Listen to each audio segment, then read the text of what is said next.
What's going on, everyone? Jeremy here from The Quartering, and I hope you're having a wonderful day. I hope you've already smashed that subscribe button because I would really appreciate it. And it looks like we've got a bit of an oopsie doopsie poopsie going on in Hollywood as they are desperately trying to put the toothpaste back in the tube of cancel culture. Now, obviously, we know cancel culture is real, in spite of what far left media continues to write, calling it fake, which we're going to take a look at. We also know that it essentially originated, at least in its modern form, the form online, via Hollywood and far left video game personalities. And we know that it is career ending, and for some, life ending. There's really no way to protect yourself from it, not even a VPN. But for everything else, you should use a VPN. And today I've got a special offer for you. Huge shout out to this video's sponsor, Private Internet Access. In current year, basically everyone should be using a VPN. What is a VPN? Well, it stands for Virtual Private Network. With Private Internet Access, all of your traffic goes through a secure VPN tunnel, your IP address is hidden, and your data is encrypted. Private Internet Access is available for all platforms: Windows, Mac OS, Android, iOS, and many others. They have a strict no logs policy. You can use one subscription to protect up to 10 devices at a time. There's a 30-day money-back guarantee, and you can start getting your digital privacy for less than $3 a month. And reviewers love Private Internet Access. CNET rated it as, quote, spectacular, and it got PC Mag's Editor's Choice Award for the past 5 years. You can access geo-restricted content from websites, YouTube included, social media networks, find better deals online, play games blocked in your region, and protect your identity by keeping your data encrypted. Pick up this awesome offer available just to my subscribers. It's located in the pinned comment below as well as the description. Start protecting yourself today.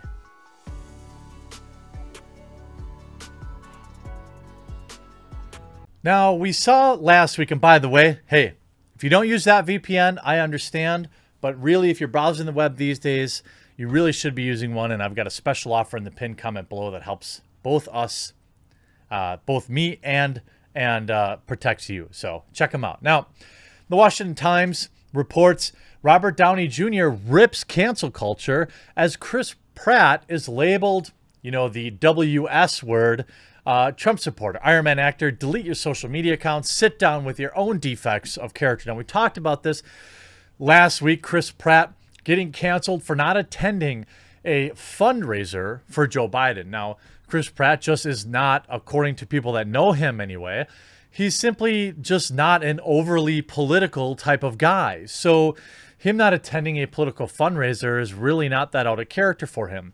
We also know that he is a very religious man and that he's probably at least likely to lean more conservative or more traditional in his political partners.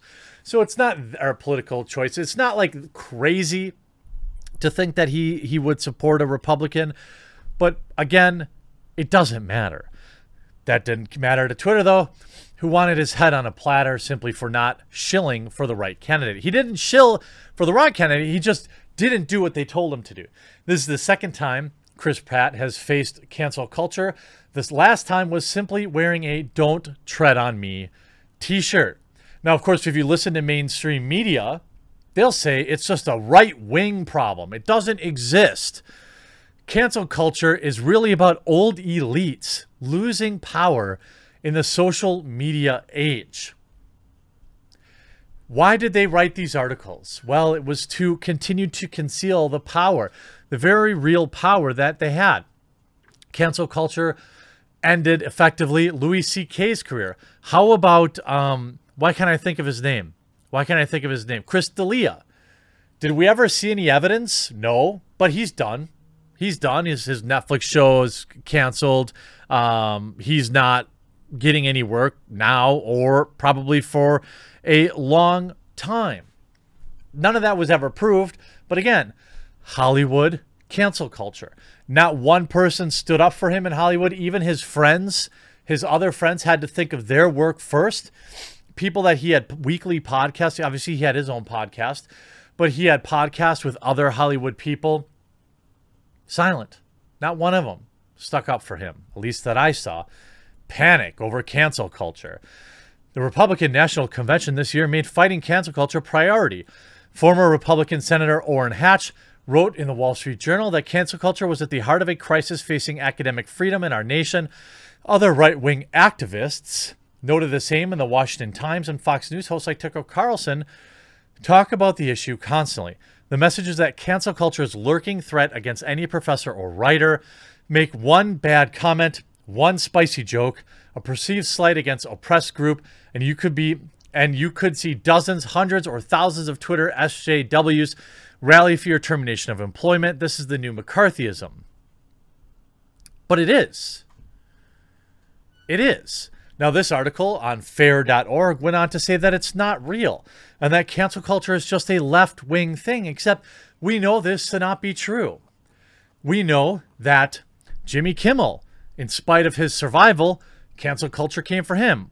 Sarah Silverman, cancel culture came for her. Chris Pratt, cancel culture came for him. The only thing that you could argue that is a right-wing thing is the ones that face consequences. Director James Gunn, cancel culture came for him. He lost his job briefly. Except we see all the other people, Roseanne Barr, gone. How about game developer Alec Hilwaka? Not even on this planet anymore due to cancel culture. Louis C.K., I'm sure he's left-leaning. They got him. So I would say that it, by proportion, affects right-leaning people more often. But you could also argue cancel culture came for Netflix. After they decided to put out the film about the dancers, millions of people apparently canceled Netflix. I mean, it is real. It's existed probably since the beginning of time by many different names, including things like witch hunts.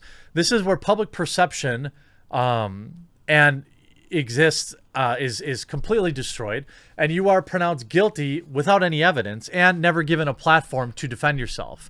We've seen it happen to many YouTubers. For example, what's his name?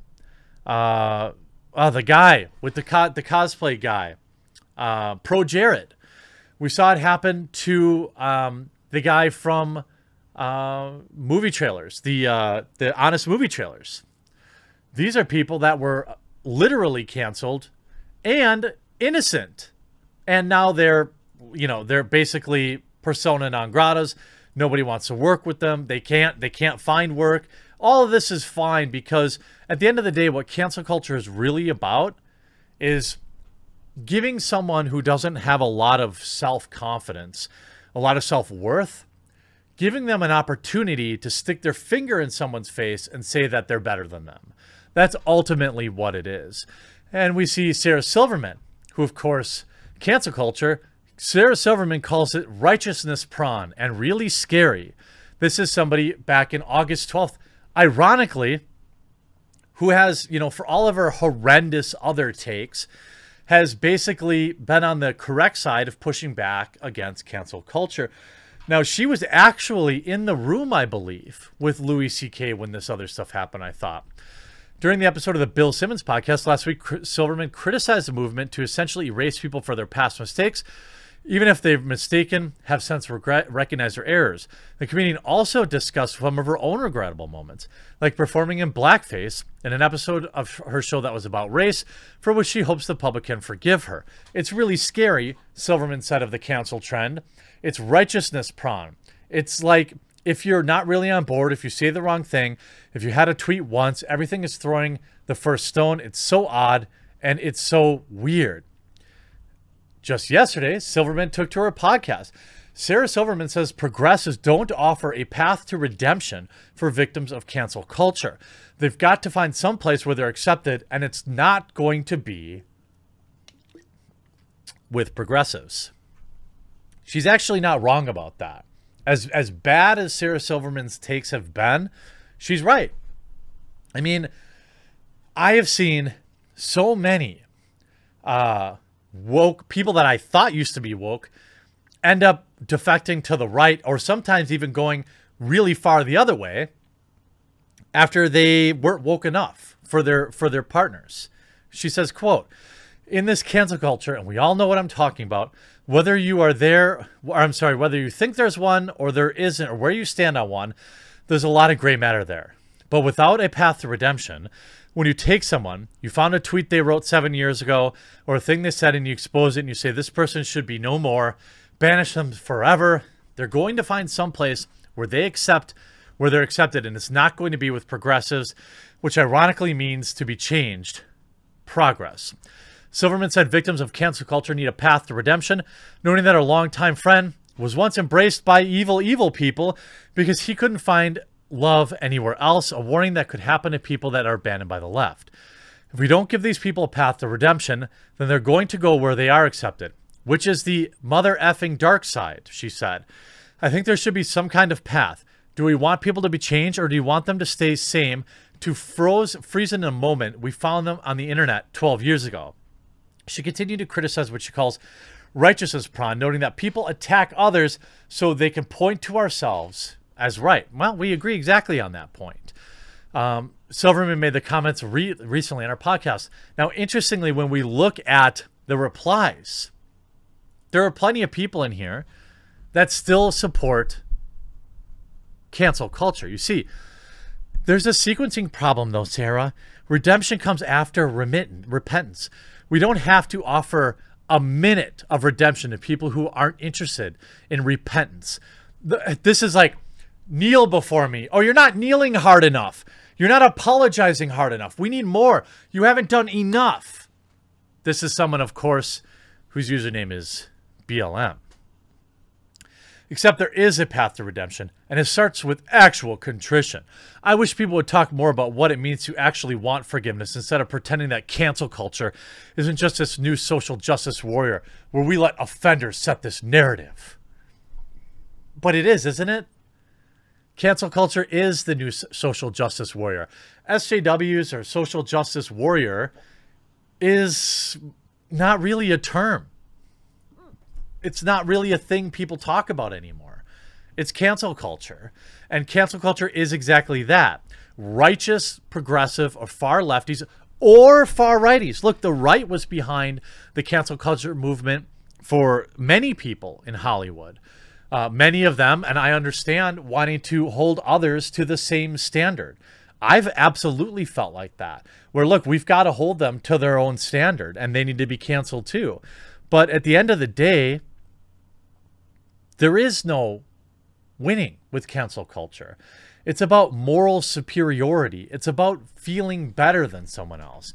And sorry, Hollywood, you started this. Your people started this. The far left progressives are the ones that started this. And until they stop, there will be no path to redemption. Start in your own house, Sarah Silverman. Stop it yourself. Call out others that are doing it. And then maybe others will stop. I hope you enjoyed this video. We'll talk to you again real soon.